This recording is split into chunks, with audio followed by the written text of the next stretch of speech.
જેને વિશે રહીને વિષય ભોગને ભોગવે છે તેને અવસ્થા કહીએ. તે અવસ્થા જાગ્રત, સ્વપ્ન અને સુષુપ્તિ એ 3 પ્રકારની છે. તેમાં જે જાગ્રત અવસ્થા છે તે વૈરાગ પુરુષની જે સ્થિતિ અવસ્થા તેનું કાર્ય છે ને સત્વ ગુણાત્મક છે ને નેત્ર સ્થાનકને વિશે રહી છે. એવી જે જાગ્રત અવસ્થા તેને વિશે વિશ્વાભિમાની નામે જે આ જીવાત્મા તે જે તે સ્થૂળ દેહના અભિમાને સહિત થકો 10 ઇન્દ્રિયોને 4 અંતઃકરણે કરીને વિવેકે સહિત યથાર્થપણે પોતાના પૂર્વકર્મને અનુસારે બાહ્ય શબ્દાદિક પંચ વિષયના ભોગને ભોગવે છે તેને સત્વગુણ પ્રધાન એવી જાગ્રત અવસ્થા કહીએ. અને એ જાગ્રતને વિશે જો એ જીવાત્મા ભ્રાંતિએ કરીને અયથાર્થપણે બાહ્ય વિષય ભોગને ભોગવે છે તો તેને જાગ્રતને વિશે સ્વપ્ન કહીએ. અને એ જીવાત્મા જે તે જાગ્રતને વિશે શોક તથા શ્રમાદિકે કરીને વિવેકે રહિત થકો જો બાહ્ય વિષય ભોગને ભોગવે છે તો તેને જાગ્રતને વિશે સુષુપ્તિ કહીએ. અને જે સ્વપ્ન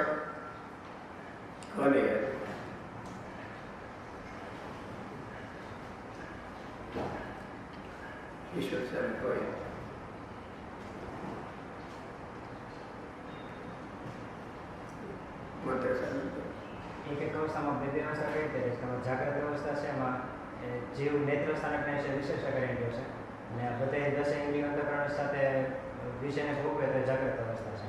જો ભ્રાંતિ સહિત ભોગવે તો એ સ્વપ્ન અવસ્થા અને શ્રવ શોક સાથે ભોગવે તો એ સ્વપ્ન અવસ્થા છે.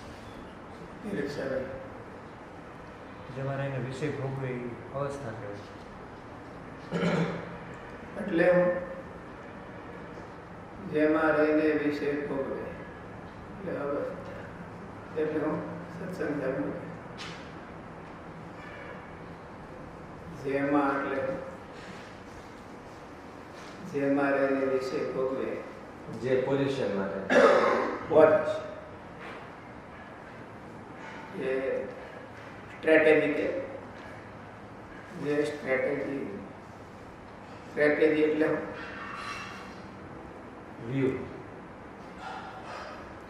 વ્યૂનું વર્ણન કરો. સ્ટ્રેટેજી એટલે હરિવર્ધન સર નેત્રથી જોઈને અને કાનથી સાંભળીને, આંખોથી જોઈને અને કાનથી સાંભળીને એ થોડી સ્ટ્રેટેજી થોડી સ્ટ્રેટેજિકલ મેનેજમેન્ટ કહી શકે. સ્ટ્રેટેજી એટલે શું ભાઈ સત્સંગ એ સમયમાં એ કયા ઉપાય કરીને ક્યાં કોને ગોઠવવા. સ્ટ્રેટેજી શબ્દ કેનો છે? મિલિટરી. સ્ટ્રેટેજી શબ્દ મિલિટરી છે. એટલે ભાઈ એર વાળા છે એ ક્યાં રહીને એટેક કરે, નેવી વાળા ક્યાં રહીને એટેક કરે અને પાયદલ વાળા એ ક્યાં રહીને એટેક કરે અને ક્યાં રહીને ફાઇટિંગ કરે. એમાં એક અવસ્થામાં હું જીવ કઈ ક્યાં રહીને ભોગવે, ક્યાં રહીને વિષય ભોગવે. ઊંઘમાં વિષય હોય, ઊંઘમાં હોતી વિષય હોય. બુદ્ધિ છે એટલે એ છે એ પ્રાપ્ત પ્રકાશકારી છે, પ્રાપ્તિ પ્રકાશકારી. વિષય આવે તો જાગે, ન આવે તો શાંત બે. અને જીવ છે એ સદા જાગૃત. બુદ્ધિ છે સદા જાગૃત નહીં. પંચ વિષય આવે તો હાઈલાઇટ કરે, ન આવે તો ડીમ લાઇટ આવે તો હે ત્રણેય અવસ્થા છે એ કોની છે? કોની છે? એ ત્રણેય અવસ્થા કોની કહેવાય? જીવાત્મા કોની કહેવાય? જીવાત્માની હોય, જીવાત્મા સતત જાગતો હોય તો એને ભોગવે છે કોણ? ભોગવે છે જીવ. આ તો જીવાત્મા. જે ભોગવે એ જીવાત્મા, એની અવસ્થા કેવાય. જીવ સતત જાગૃત હોય તો એને સ્વપ્ન અને સુષુપ્તિ જે અવસ્થા યથાર્થ છે એ કેમ થાય? ભોગવે છે, સ્વપ્નને ભોગવે છે, ઊંઘને ભોગવે છે અને પંચ વિષયને ભોગવે છે. સ્વપ્નને ભોગવે છે કે નહીં? સપનામાં ભોગ એટલે શું? ભોગ એટલે શું? તીર્થ છે. ભોગ એટલે શું? મંત્ર. ભોગ એટલે ઇન્દ્રિયો અંતઃકરણના વિષયો. ભોગ એટલે કંઈક એક્સેપ્ટ કરવું. સુખ અને દુઃખ વિષયો છે એ ભોગ નથી. વિષયોથી આને સુખ થાય છે અથવા તો દુઃખ થાય છે તો એ ભોગ. સુખ અને દુઃખને ભોગ કહેવાય. તો સ્વપ્ન હાર હોય તો સુખી થાય કે દુઃખી થાય? અને સપનું મોડો એવું હોય તો સપનામાં આપસુકન થયા હોય તો એટલે સપનું છે એ ભોગ છે. સપનું છે એ તો એ પેલું ટૂલ્સ. એનાથી સુખી દુઃખી કોણ થાય? જીવ. ઊંઘ છે એ એક ટૂલ છે. એનાથી સુખી દુઃખી કોણ થાય? અને બાહ્ય ભોગ છે એ તો બરાબર છે, એનાથી સુખી દુઃખી થાય. એટલે ત્રણેય વાના એક ટૂલ તરીકે છે કે એનાથી સુખી દુઃખી થાય. તમારા હાથમાં સારું હથિયાર આવી ગયું હોય તો તમારા હાથમાં કે બેંગ્લોર આવી ગયું તો આપણે સારું, બીડર આવી ગયું, બીડર કામ રાયપુર આવી ગયું હોય તો એમાં લારા આવી ગયું હોય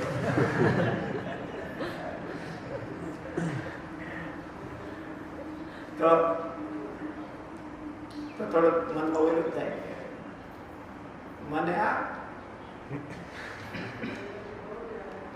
એને સારું હાથમાં આવી ગયું તો મારે આવું કઈ વધારે નહીં જોઈએ. હવે મારે કઈ વધારે નહીં જોઈએ.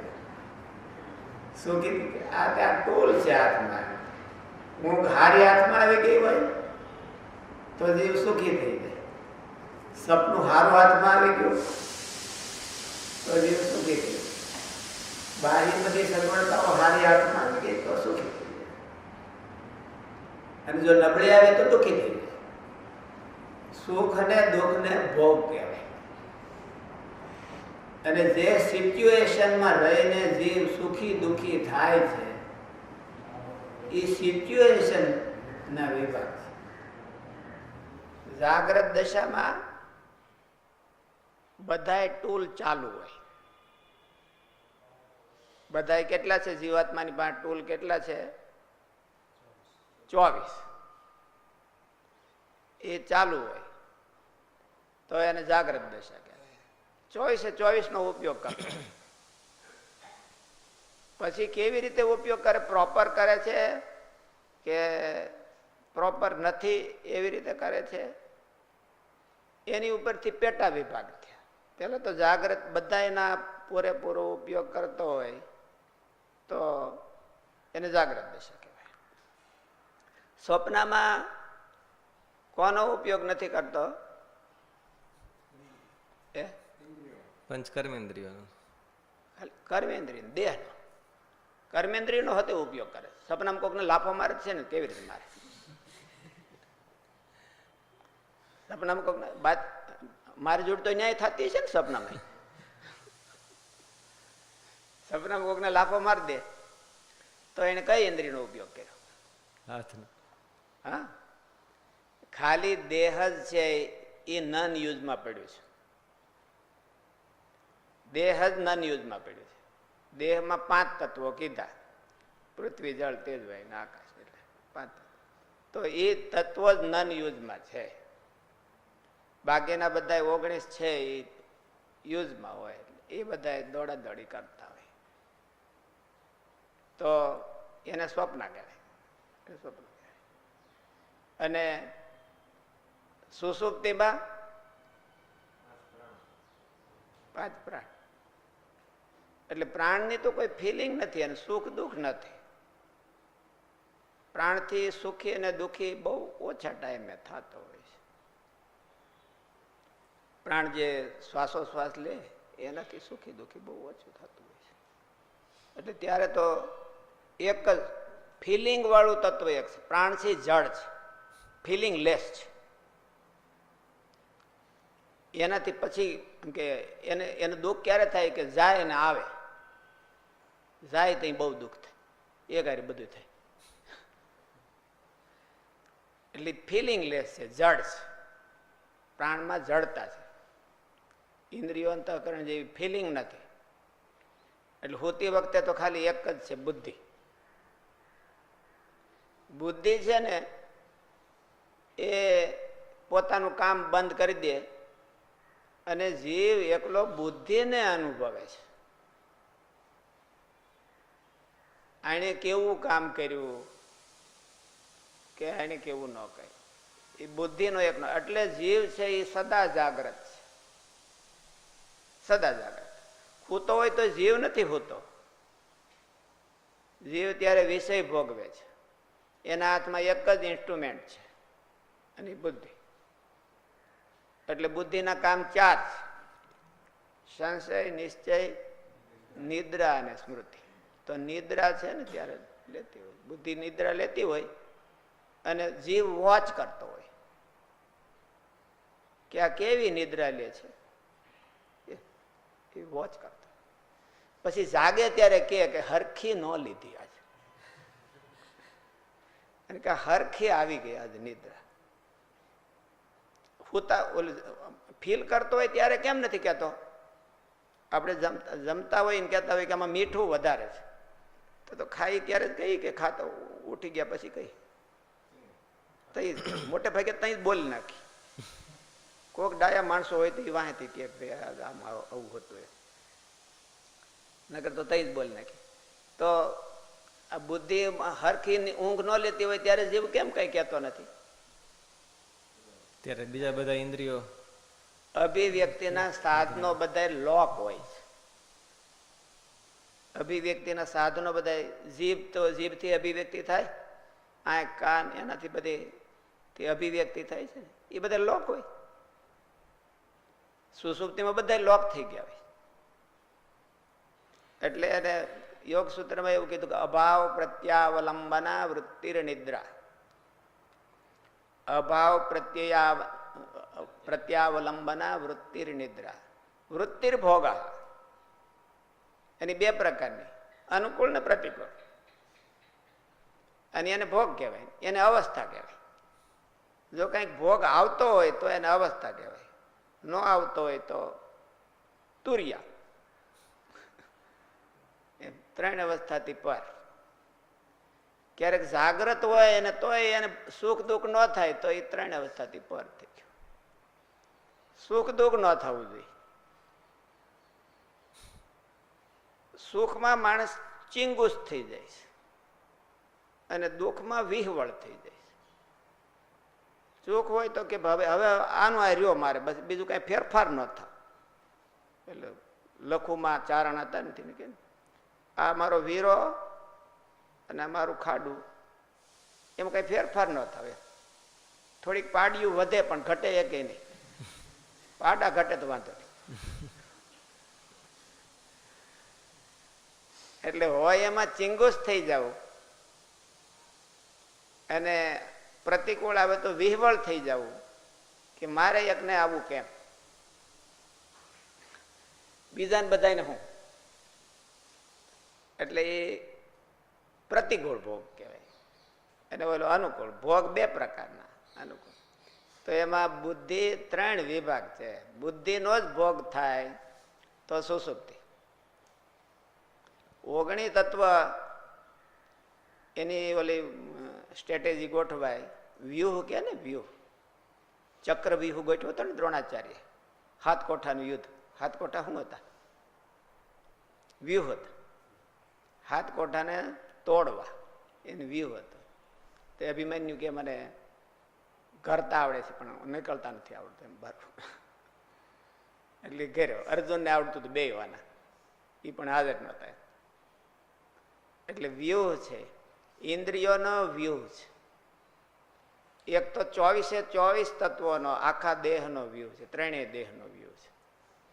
3 દેહ ને 3 અવસ્થા, 3 દેહ અને 3 અવસ્થા. 3 દેહ છે ને એ તો માણસને પકડાય એવા છે, સ્થૂળ છે અવસ્થા કરતા. અવસ્થા પકડાય એવી નથી. એટલે અવસ્થાથી પર થવું એ કઠણ છે. 3 દેહને તો સમજી તો એકાય છે કે આ મારું મન છે, આ મારી બુદ્ધિ છે, આ મારું શરીર છે, અને શરીરમાં મને થાક લાગ્યો છે, અને થાક લાગ્યો તોય મારે કામ કરવું છે. એટલે તમે એને પર થઈ ગયા. આજ બુદ્ધિમાં હરખું નથી તો પણ પૂરો પ્રોજેક્ટ દીધો છે મારે કરી નાખું, વર્કશીટ દીધી છે પર પૂરી કરી દેવી છે, તો તમે એનાથી પર થઈ ગયા. એનાથી પર તો થવાય છે. અવસ્થાથી પર કેમ થવું? 3 અવસ્થાથી પર કેમ થવું? કેમ થવું ભાઈ? યોગેશ્વર સાહેબ કોણ કે? નંદસ્વામી કયો કેમ થવું? તીરથ સ્વામી કયો? બ્રહ્મ વિદ્યા લ્યો છે ને તમે. બ્રહ્મ વિદ્યાના ભોમિયા કહેવાય ને.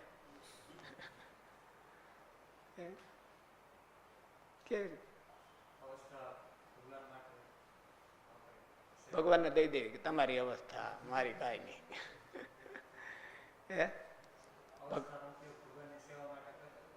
સુખી દુખી ન થાવ.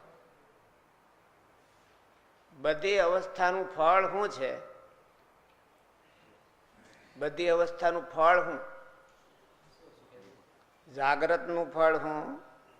સ્વપ્નનું ફળ શું? અને સુષુપ્તિનું ફળ શું? ફળ સુખ અથવા દુઃખ. કે સુખી થાવ.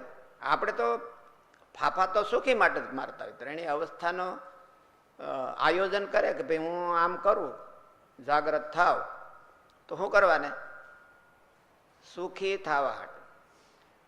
મને સ્વપ્ન આવે તો એ સારું જ આવે, સુખી થવા હાટું એવી અપેક્ષા રાખતા હોય. હું સુષુપ્તિમાં જાઉં તો સારી ઊંઘ આવે અને સારું સુખ આવે. ઊંઘ એટલે સારું સુખ આવે. અને એ બધું ખૂણામાં આવે એવું મેદાનમાં ન આવે ને, એટલે આપણે ખૂણામાં કરતા હોઈએ છીએ કે લાંબો ટાઈમ કોઈ ચાદર ન ખેંચે. આપણી મેદાનમાં હોતા હોય તો બધા ચાદર ખેંચતા કોણ હોતું છે, કોણ હોતું છે. એટલે લાંબો ટાઈમ. ત્રણેય અવસ્થાનું ફળ છે સુખ અને દુઃખ. એ જો ન થવા દે ઈચ્છાનો સંકલ્પ પૂર્વક. આપણે આવ્યું હતું ને, કામ જીતાય છે એ શેનાથી જીતાય છે? સંકલ્પથી જીતાય છે. એ પ્રતિજ્ઞા કરે કે બ્રહ્માજીને ન જીતાણો, શંકર ભગવાનને ન જીતાણો, પરાશરને સૌભરીને ન જીતાણો, જનક રાજાએ જીતી લીધો. અને રાણીઓની વચ્ચે જીતી લીધું. શું કરવા? નિર્ણય કર્યો. એને આંટી પાડી હતી કે મારે આના પેચમાં આવવું નહીં.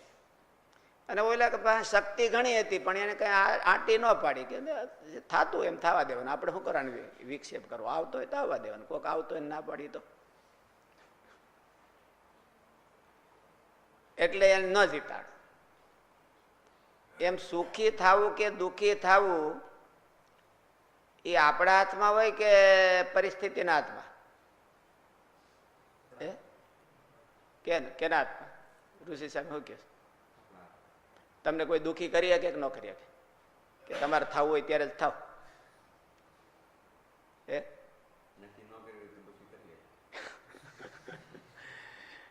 તો પછી ગમે તે દુઃખી કરી શકે.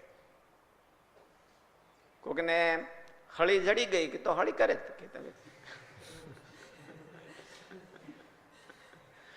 કોઈકને એમ થાય કે આ ઋષિ સામે આવી રીતે દુઃખી થાય છે તો એવી રીતે કરીએ અમે, શું કરવું ઓલું કરી. જેને કોઈ દુઃખી ન કરી શકે એ 3 અવસ્થાથી પર થયો કહેવાય. એ 3 અવસ્થાથી પર થયો કહેવાય. અને જેને દુઃખી કરી શકે એ 3 અવસ્થાની અંદર કહેવાય. 3 દેહ ને 3 ગુણ ને 3 અવસ્થા એનાથી પર થવું એવું કીધું ને. એમાં 3 ગુણ અને 3 અવસ્થા એનાથી પર થવું એ થોડુંક અઘરું કહેવાય. 3 બધા ભેળા જ છે, એકાબીજાને હારે હળોંડાયેલા છે 3 દેહ. પણ આ સુખી દુઃખી ન થાય એટલે પર થયો કહેવાય. હુવાથી સુખી દુઃખી ન થાય. ખાલી હુવું ઈ સુસુપ્તિ નથી. સુસુપ્તિ છે 2 પ્રકારની હોય છે. 2 પ્રકારની હોય છે. કઈ કઈ 2 પ્રકારની? હે એટલે એને ફિઝિકલ અને મેન્ટલ. મેન્ટલ સુસુપ્તિ હોય. મેન્ટલ સુસુપ્તિમાં કોઈક ધોકો મારે તો આપણે ઓલા ફિઝિકલ સુસુપ્તિ હોય ને એમાં કોઈક ચાદર ખેંચે તો થોડુંક ખીજ ચડે. અને મેન્ટલ સુસુપ્તિમાં કોઈક ધોકો મારે તો કમાઈને છટકે. આપણને જે વસ્તુમાં બહુ આસક્તિ હોય અને આપણો જીવ બહુ જો એમાં ચોંટી ગયો હોય અને એમાં કોઈક વતાવે તો, કારણ કે મેન્ટલ છે ને, અને કમાઈને અંદર જ હોય. કમાઈને ન્યા હોય ને, કમાઈને કેવી રીતે હોતી છે? મેન્ટલ સુસુપ્તિ હોય અને જાગ્રત ઓલી ફિઝિકલ સુસુપ્તિ હોય. તો આ મહારાજ તો વાત કરે છે એ ફિઝિકલ સુસુપ્તિની વાત કરે છે. હજી મેન્ટલની તો વાત જ નથી કરી. મેન્ટલ સુસુપ્તિ હોય ને એ મોહ કહેવાય, એ ઘાટું હેત કહેવાય, અભિનિવેશ કહેવાય. અભિનિવેશ થાય માણસને, અભિનિવેશ થાય. અભિનિવેશ એટલે શું? એની ડેફિનેશન એટલે શું? અભિનિવેશની ડેફિનેશન કયો ભાઈ સાહેબ? હરિવંદન સાહેબ કઈક હતી. અભિનિવેશ કોને કહેવાય? અનુકૂળ વેદનીયમ સુખમ. મને માણસો અનુકૂળ જોઈએ, સ્થાન અનુકૂળ જોઈએ, બધી વ્યવસ્થા અનુકૂળ જોઈએ તો શું થાય? આપણને સુખ થાય. અને એમાં ન થયું હોય તો પ્રતિકૂળ વેદનીયમ દુઃખ. અને સુખાનુસયી રાગ. જો સુખ આવી જાય પછી એમાં ચોંટી જાય, ચિંગુસ થઈ જાય. ના, આ મને જાય નહીં કોઈ વાતે. એની પછી એડવાન્સ મણી ઉપાય કરવા. એડવાન્સ ઉપાય કરે કે આને આ કોઈ જાય, કોઈ રીતે જાય જ નહીં. પછી પરિસ્થિતિ હોય કઈ જે કઈ હોય તો એને સુખાનુસયી રાગ અને અતિ રાગાનુસયી અભિનિવેશ. અતિ રાગ થઈ જાય પછી તો ઈ જાય તો ઓલાને પ્રાણ વયો જાય. એનું નામ અભિનિવેશ કહેવાય. અનુકૂળ વેદનીયમ સુખમ સુખાનુસયી રાગ અતિ રાગાનુસયી દ્વેષ અભિનિવેશ. એવી રીતે અતિ દ્વેષ હોય તો અભિનિવેશ થાય અને અતિ રાગ હોય તો અભિનિવેશ થાય. એને અભિનિવેશ કહેવાય. એટલે અભિનિવેશ થવા ન દેવો હોય તો શું કરવું?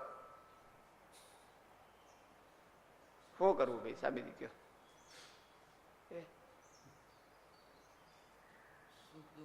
કે તમારે કઈ ઇસ્યુ જ ઉભો ના થવા દેવો હોય તો શું કરવું? પ્રોબ્લેમ તો શું કરવું? Advance prepare. એટલે એમાં ક્યાંક કરો ને તો આમાં શું કરવું? Advance prepare.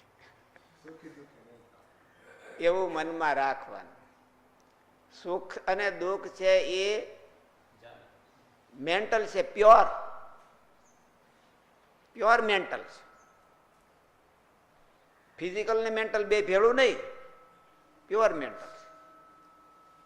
એટલે મેન્ટલી સુખ થાય. ઓલા કે ને દ્રષ્ટાંત દે, એક જણાને ચૂરમાન લાડુ બહુ ભાવે, આપણે અહીંયા છે ને એટલે ચૂરમાન લાડુ વાળા એનો ગરાગ હોય, ચૂરમાન લાડુ બહુ ભાવે. તો કોઈક ઠેકાણે મહેમાન થયો, મહેમાન તો હોય ત્યાં જ હરખો ધરવ થાય, ક્યારે બહુ હરખો ધરવ ન થતો, એટલે એને પહેલો લાડુ પીરસ્યો એટલે તો બધેથી અમૃત મણ્યું જરવા. પછી બીજો પીરસ્યો એટલે થોડુંક રિડ્યુસ થયું. પહેલામાં થયું એવું, પહેલામાં જે અમૃત જરે એ બીજામાં જરે, એમ કરતા કરતા 5 હાથ પીરસી દીધા એટલે ઓલું હાવ 0 થઈ ગયું. 5 આપણી કેપેસિટી પૂરી થઈ જાય પછી તો 0 થઈ જાય ને, કે હવે નહીં હો. અને તોય આપણે કોઈ બહુ પ્રેમી હોય ને બહુ એને કઈ અકલ ન હોય એવા પ્રેમી હોય તો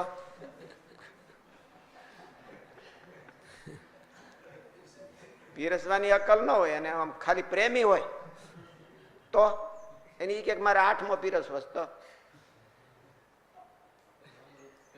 હે તો પછી એમાં એ ઝેર જેવું લાગે, તો એમાં સુખ થાય. તો લાડવા બનાવ્યા ત્યારે 8મો લાડવો કઈ જુદી રીતે બનાવ્યો તો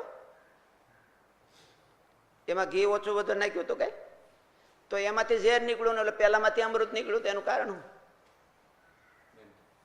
હે, પેલામાંથી અમૃત નીકળ્યું તો છેલ્લામાંથી ઝેર નીકળ્યું, એનું કારણ શું? મેન્ટલ. એટલે પછી એની પરિસ્થિતિ એવી થઈ ગઈ કે હવે આ ન ખવાય, અને ખાઈ તો પેલા હાથ બહાર નીકળે, ખાઈ તો હાથ બહાર નીકળે. એટલે મેન્ટલ, મેન્ટલી જાજુ સુખ દુઃખ હોય છે. માણસે કલ્પના કરી હોય કે મને આ અનુકૂળતા છે, અને કલ્પના કરી હોય કે મને આ પ્રતિકૂળતા છે, એટલે એમાંથી પછી સુખ આવે ને દુઃખ આવે. નંદ સંતોને તો બધી અનુકૂળતા જ હતી ને. બેંગ્લોર જેવું સ્થાન હતું અને મૈસૂર રોડનો કાંઠો, બધા હા જોઈને આપણે ક્રિકેટ રમતા હોય સ્ટેડિયમમાં, બધા ક્રિકેટ રમતા હોય અને આપણે બેઠા હોય ખુરશી ઉપર, તો બધા રોડે હાલતા જતા જોઈએ કહો. એવું બધા નંદ સંતોને થતું ને. તો નિષ્કુળાની સામે તો એવું લખ્યું કે આનંદ આપ્યો હતી ઘણો, ખાલી આનંદ આપ્યો એટલો જ નહીં હો, બહુ વધારે ઓવર આપી દીધો અમને આનંદ આ સમામાં હાલબેન. તો એ કેવી રીતે? નરસિંહમાં તો એવું કીધું ભલું થયું ભાંગી જંજાળ ને સુખે ભજશું શ્રી ગોપાળે.